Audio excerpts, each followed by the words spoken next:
असावं. कारण काय आहे ना, की आम्हाला नारायण सुर्वे मास्तरांनी एक गोष्ट शिकवली आहे.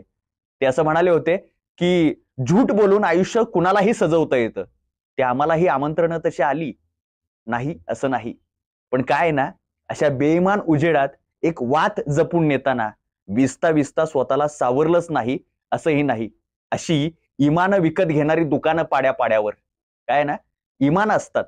आपलं इमान फार महत्वाचं असतं. आपलं अस्तित्व फार महत्वाचं असतं. स्वाभिमान फार महत्वाचा असतो. अशी इमानं विकत घेणारी दुकानं पाड्या-पाड्यावर शब्दांनी डोळे उचलून पाहिलेच नाहीत असंही नाही.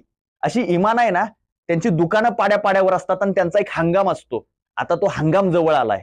होय, आता स्थानिक स्वराज्य संस्थांच्या निवडणुका जवळ आल्यात. या हंगामामध्ये अनेक प्रस्ताव येतील, अनेक आमिष येतील, अनेक वेळा दिशा भरकटवायचा प्रयत्न होईल.